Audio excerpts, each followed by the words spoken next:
Hello বন্ধুরা, সবাই কেমন আছেন? আমি আবারও চলে এলাম নতুন আরেকটি ভিডিও নিয়ে। আমি আজকে আপনাদেরকে এই ভিডিওতে দেখাবো একটি পাওয়ার ব্যাংক তৈরি করে। এখানে যে দুটি সার্কিট দেখতে পাচ্ছেন, এখান থেকে আমরা একটি সার্কিট ব্যবহার করে একটি পাওয়ার ব্যাংক তৈরি করে দেখাবো।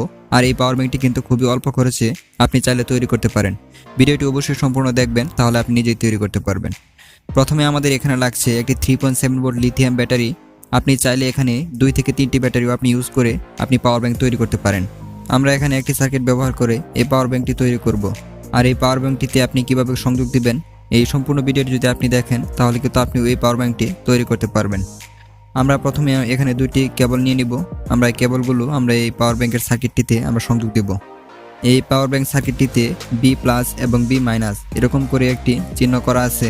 বি প্লাস হচ্ছে ব্যাটারির আপনি পজিটিভ তারটি বি প্লাসে লাগাবেন, এবং বি মাইনাসে ব্যাটারির নেগেটিভ তারটি রয়েছে, নেগেটিভ তারটি বি মাইনাসে লাগাবেন, তাহলেই কিন্তু হয়ে যাবে। প্রথমে আমরা 2টি তার এই পাওয়ার ব্যাংকের সার্কিটটিতে আমরা দুই পাশে আমরা সংযোগ দিয়ে নেব।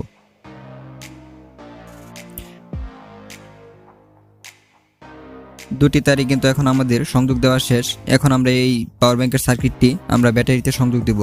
প্রথমে আমরা ব্যাটারির উপরে একটু গ্লুগান আঠা দিয়ে এই সার্কিটটি আমরা বসিয়ে নিব, যেন এই সার্কিটটি কোনোভাবে নাড়াচাড়া না করে।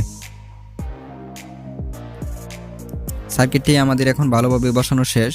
আমরা সার্কিটটি বসিয়ে এবং সার্কিটটির চারপাশে একটু গ্লুগান আঠা দিয়ে দেব, যেন সার্কিটটি কোনোভাবে এখান থেকে খুলে না আসে। চারপাশে আমাদের গ্লুগান আঠা দেওয়া শেষ। এখন আমরা ব্যাটারির যে পজিটিভ নেগেটিভ যে টার্মিনালটি রয়েছে, এখানে আমরা সংযোগ দেব। আমার পাওয়ার ব্যাংকটিতে যে নেগেটিভ তারটি লাগিয়েছি, এখানে আমরা নেগেটিভ তারটি আমরা নেগেটিভে লাগাবো এবং পজিটিভ তারটি আমরা পজিটিভে লাগাবো। পাওয়ার ব্যাংকের যে পজিটিভ তারটি আমরা এখানে পজিটিভ সাইডে আমরা লাগিয়ে নিলাম ব্যাটারির, এবং নেগেটিভ তারটি আমরা ব্যাটারির নেগেটিভ সাইডে লাগিয়ে নিলাম। পাওয়ার ব্যাংকটি কিন্তু এখন আমাদের সম্পূর্ণ তৈরি করা শেষ।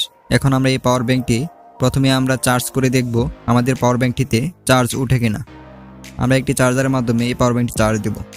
এখানে দেখতেই পাচ্ছেন পাওয়ার ব্যাংকটি কিন্তু খুবই সুন্দরভাবে চার্জ হচ্ছে। আপনারা চাইলে কিন্তু খুবই অল্প খরচে এরকম একটি পাওয়ার ব্যাংক তৈরি করে মোবাইল চার্জ করতে পারেন। এখন আমি আপনাদেরকে দেখাবো এই পাওয়ার ব্যাংক দিয়ে মোবাইল চার্জ হয় কিনা। প্রথমে আমরা মোবাইলের ভিতরে সংযোগ দিয়ে নিব এবং ইউএসবি কেবলটি আমরা পাওয়ার ব্যাংকে সংযোগ দিব। দেখব আমাদের এই মোবাইলটি চার্জ হয় কিনা। এখানে দেখতেই পাচ্ছেন খুবই সহজেই কিন্তু মোবাইলটি চার্জ হচ্ছে। এখানে কিন্তু দেখাচ্ছে মোবাইল চার্জিং কিন্তু দেখাচ্ছে।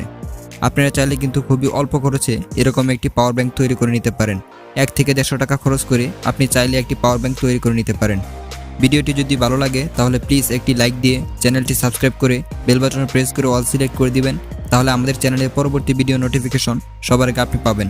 ভালো থাকবেন, সুস্থ থাকবেন, আল্লাহ হাফেজ।